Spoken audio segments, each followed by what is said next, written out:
is Noah Kravitz, who will talk about zero patterns of derivatives of polynomials. Yeah, okay, so thanks, Mel, for the introduction. And thanks everyone for logging on or staying tuned in. And yeah, it's very nice that Mel scheduled my talk right after his, because my talk will basically be a continuation of his.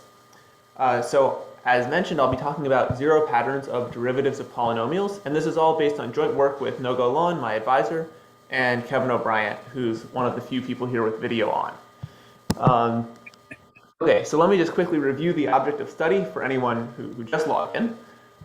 What's the main goal? The main goal is to understand the zero patterns of the derivatives of polynomials. So by that I mean that you start with a polynomial, and you take its various derivatives, and you look at where those various derivatives vanish. And we have a convenient way to encode or keep track of this data as follows. So we start with a polynomial p of degree n, say with complex coefficients. And we take an m tuple of distinct complex numbers. So we call this uppercase lambda, and the distinct complex numbers are little lambda 1 through little lambda m. Now we define something called the dope matrix of p with respect to lambda. We write this dp of lambda. It's an m by n plus 1 matrix whose ij entry records whether or not the jth derivative of p vanishes at lambda I. And I should mention that DOPE is actually an acronym here. It stands for Derivative of Polynomials Evaluated. And this brilliant name is due to Kevin O'Brien. So rather than belabor the definition, I'll just show you an example. So we could take p, for instance, to be this polynomial x to the fourth minus x, and lambda to be the pair 0, 1. So here n equals 4, and m equals 2. So dp of lambda will be a 2 by 5 matrix. So this first row here corresponds to lambda equals 0, and the bottom row corresponds to lambda equals 1. And the first column corresponds to the polynomial p, the second column is for p prime, and so on. So you're really thinking of these zeros and ones as recording incidences for where the derivatives vanish. So in the first column, for instance, we're looking at where p vanishes. So p vanishes at both 0 and 1, and so we have 1s in both entries in the first column. If we want to look at the second column, well, the first derivative of p is 4x cubed minus 1, which doesn't vanish at 0 or at 1, so we have all zeros in the second column. For the third column, we're looking at the second derivative of p, which is 12x squared, and this vanishes at 0 but not at 1, so we have a 1, or an incidence, in the lambda equals 1 row, but we just have a 0, or a non-incidence, in the lambda equals 1 row. We have the incidence in the lambda equals 0 row. And we continue in this fashion, and we record all of the various derivatives of p that might vanish at 0 or 1.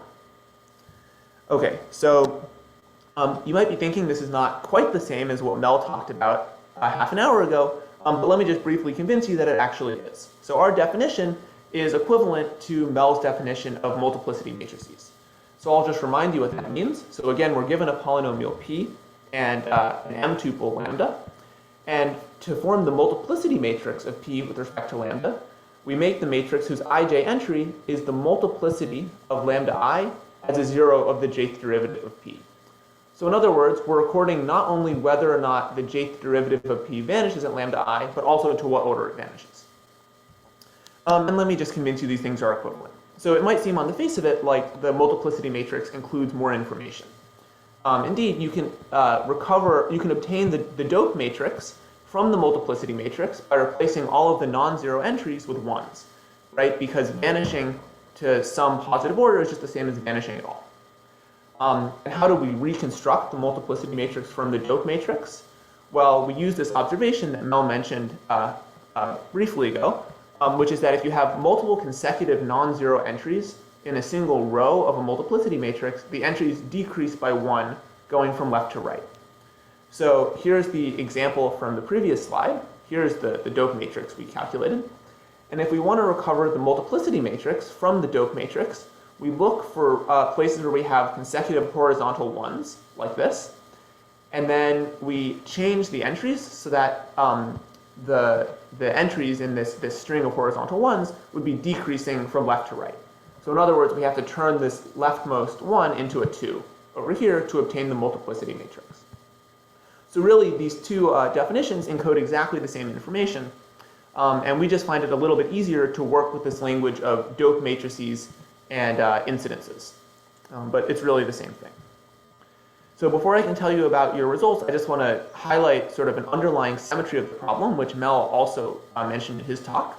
But I'll also take the opportunity to introduce a little bit of notation.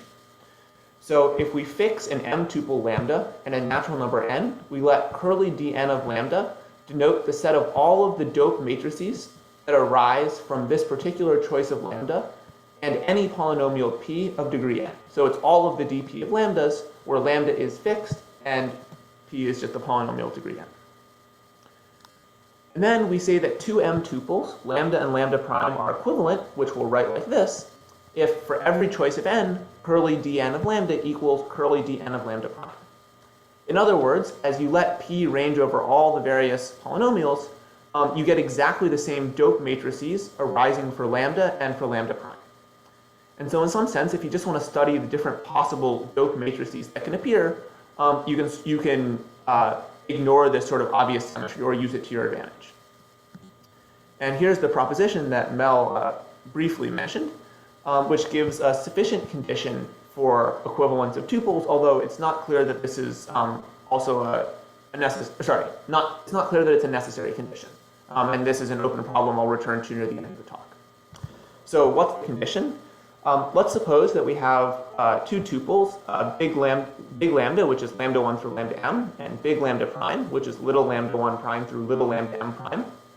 And suppose they're related in the following way. So you obtain each lambda I prime from lambda I, first by applying an automorphism of C, then by dilating by some non-zero complex number b, and then by translating by some complex number a. And I want to note that phi really just can be any Q automorphism of C. It does not have to be continuous. So if you have lambda I prime obtained from lambda I in this way, then big lambda is equivalent to big lambda prime. And this is just because for each of these three operations, applying the automorphism, dilating, and translating, you can explicitly write down corresponding manipulations on polynomials that sort of move the roots of the polynomial from lambda I to lambda I prime, and this respects taking derivatives.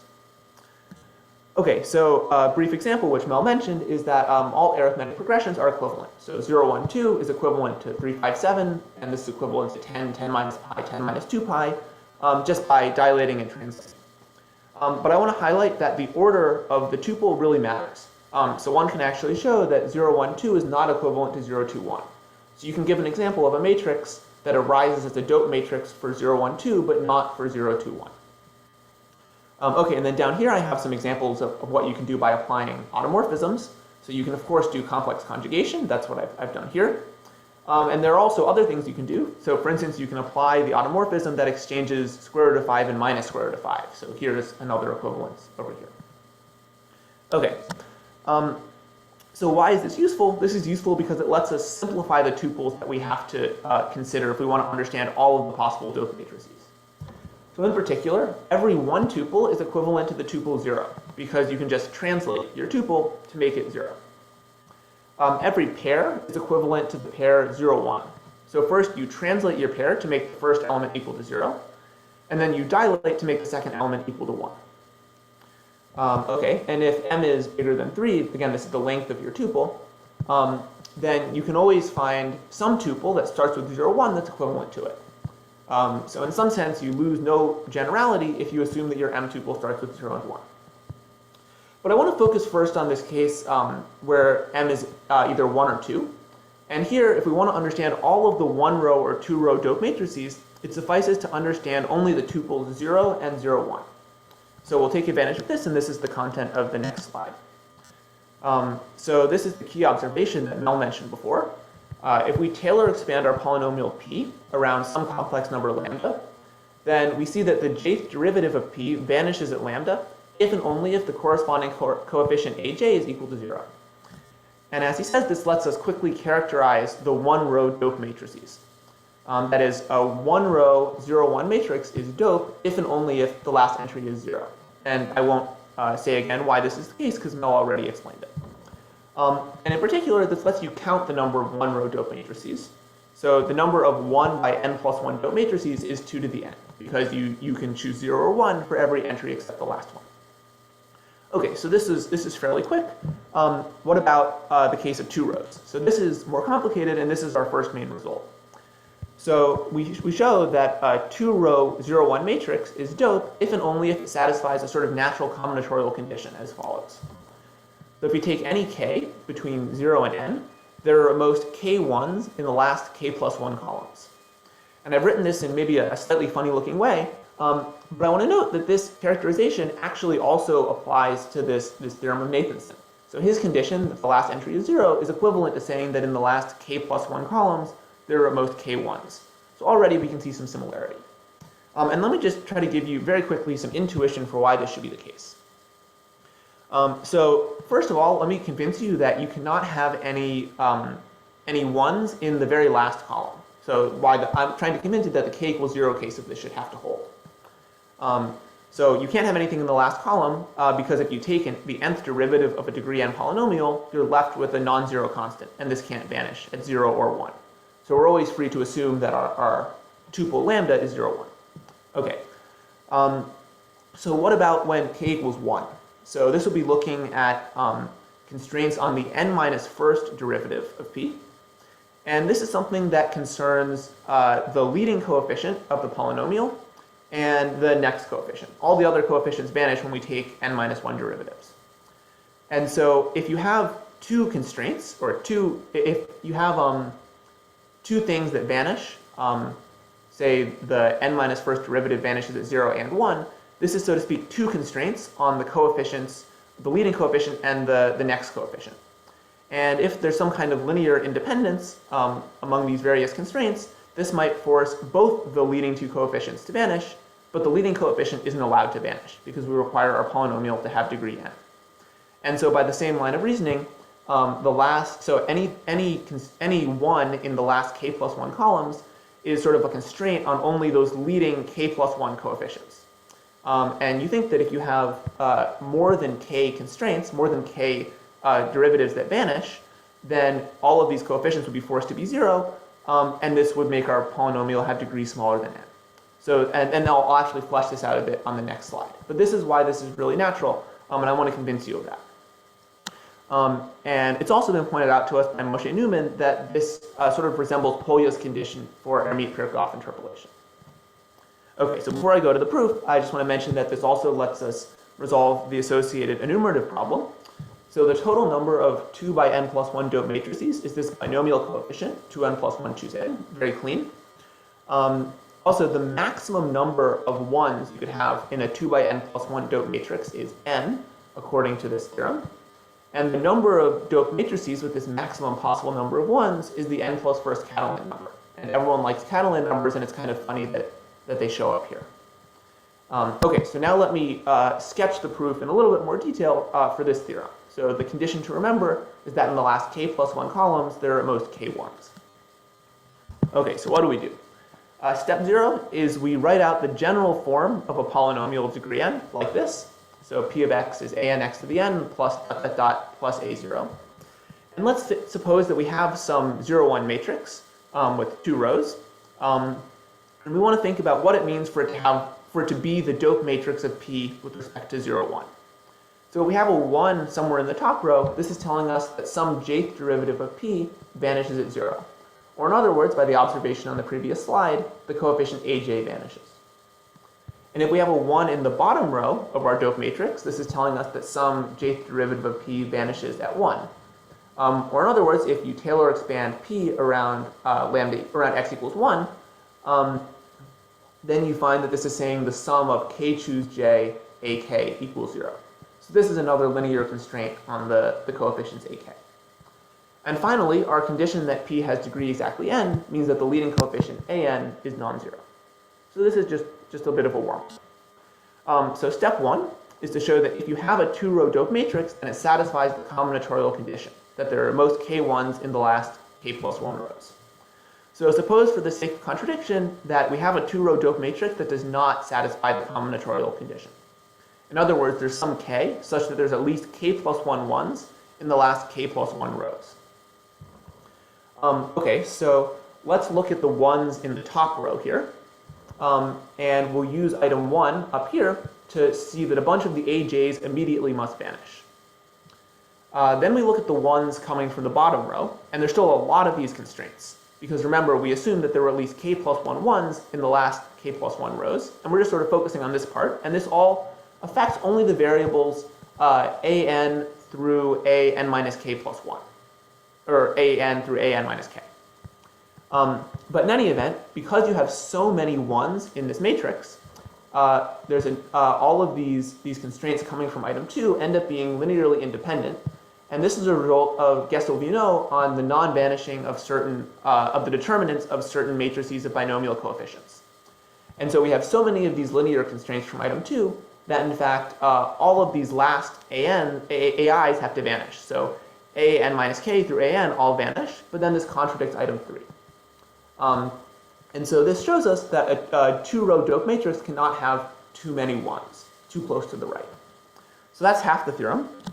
And the other half of the theorem is showing that every two-row matrix satisfying the combinatorial condition is in fact dope. So if our matrix has in total n ones, then using the same guess what we know result, we can just immediately solve for the coefficients. So let's say we have a candidate dope matrix. We want to know whether or not it's dope. So we can solve for the coefficients of what P would have to have in order for our candidate dope matrix to be the dope matrix of P with respect to 0, 1. And so guess what we know is we solve for these coefficients, and then if we look at the dope matrix of this P, it has ones in all of the positions of our candidate dope matrix. And by step 1, there cannot be any additional ones in this dope matrix because we know that a dope matrix has at most n ones. And therefore, the dope matrix of this P has to be precisely our candidate dope matrix, and we win. But what do we do if our matrix, our candidate dope matrix, has fewer than n ones? Well, in this case, we pad it on the left by adding some columns of ones. So say we add h columns of ones, so that after we do this, there's in total n plus h ones. So then we run the exact same argument from the first bullet point, and we find a polynomial p that gives us this dope matrix, or gives us this matrix as its dope matrix, and then we just take h derivatives in order to remove these prepended columns. So in some detail, this is how we actually execute the plan that I outlined on the previous slide. And I want to highlight that the main input here is this result of guess what we know. Okay, so for the remainder of the talk, I just want to mention a few results without proof. One natural thing you can ask about is upper bounds on the number of dope matrices. The trivial upper bound on the number of m by n plus 1 dope matrices is 2 to the mn, because the last column has all zeros, and then there's m times n remaining entries that could be either 0 or 1. And we can improve this in a couple ways. First of all, as an immediate corollary of our first theorem on two-row dope matrices, we get that the number of m by n plus 1 dope matrices is at most this quantity. 2n plus 1 choose n to the power m over 2. And if m is 2 here, you recognize the number of two-row dope matrices. And this follows immediately from the observation that if you have a dope matrix and you look at any pair of rows, that pair of rows also forms a dope matrix. And so if m is even, this theorem here is immediate, and if m is odd, you have to use Schur's inequality. We also get another bound, which is in some sense complementary. The number of m by n plus 1 dope matrices is at most this funny-looking binomial coefficient, which is at most 2 to the m plus n times some logs. And so the point here is that it's m plus n instead of m times n. And this, again, is a very quick proof. It's almost immediate. It's an immediate consequence of a result of Ronjai, Babai, and Kanapathy on zero patterns of polynomials once you just translate our problem from the language of dope matrices to the language of zero patterns of polynomials. And I'll mention that there are various interesting regimes where each of these two bounds is stronger. So they're both interesting. Okay. In a different direction, you can look at what happens when you choose lambda to be generic. So let's say that you choose two m tuples, lambda and lambda prime, generically.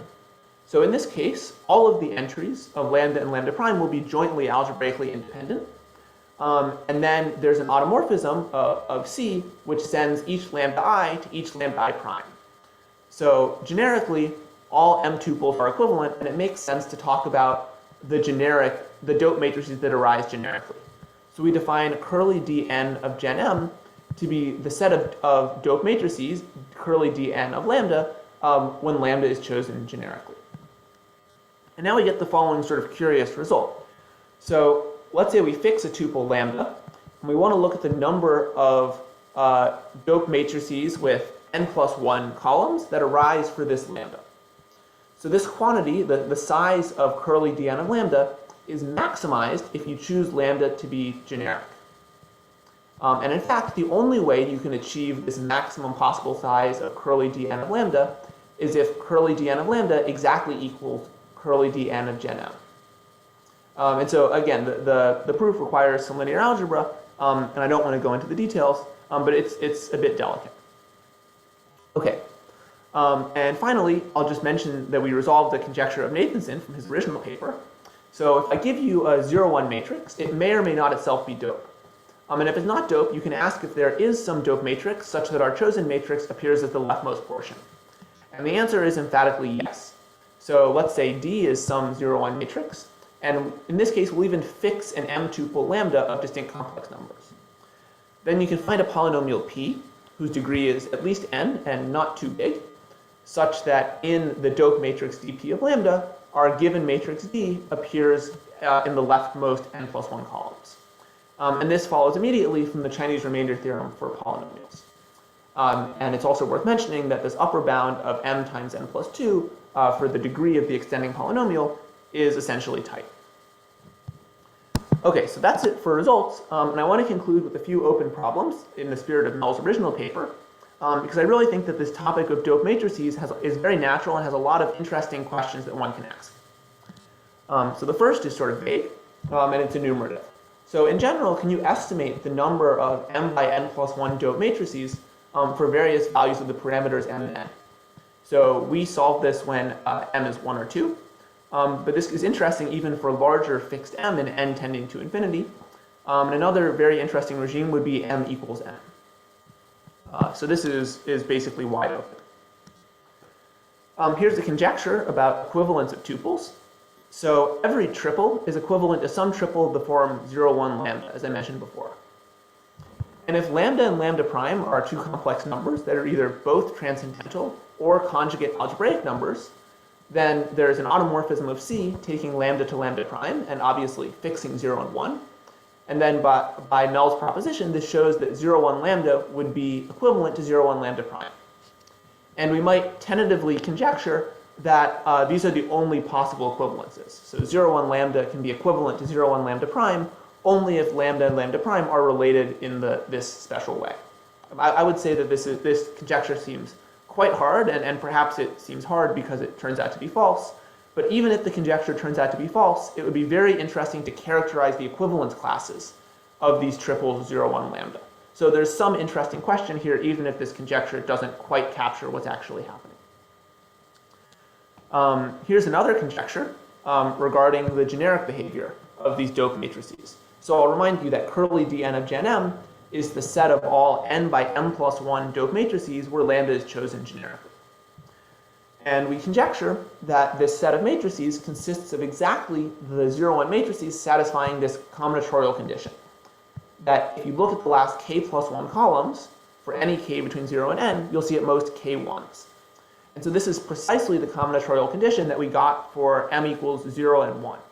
And I'll just say that when m equals 0 or 1, all tuples are generic. So we really already proved the m equals 1 and m equals 2 cases of this conjecture. M equals 1 was pretty easy, m equals 2 required a fair bit of work, and it's not clear how to generalize to m at least 3.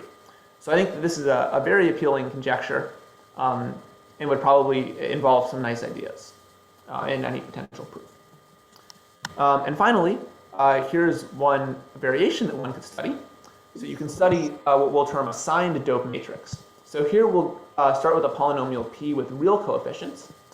And when we look at the jth derivative of p evaluated at lambda I, we'll record not only whether or not it vanishes, but also its sign.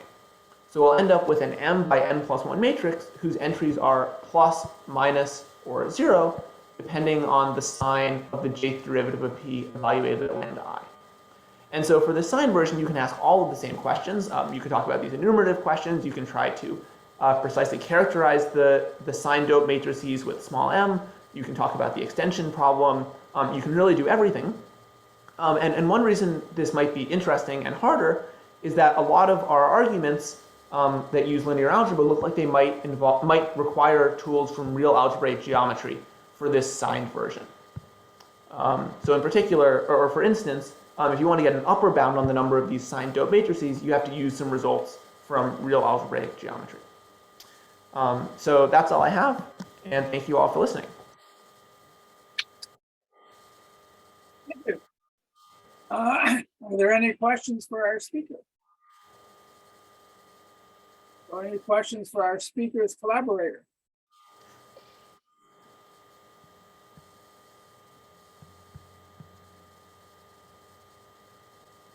Is there a good way to find a lower bound for the, you mentioned some upper bounds for the number of matrices. How about lower bounds? Yeah, so we don't really have lower bounds. Yeah, that's the short answer. That was a great answer. Yeah, it should be possible to construct some things. I really don't know. Thanks. Other questions? If not, I thank the speaker again. And our next talk is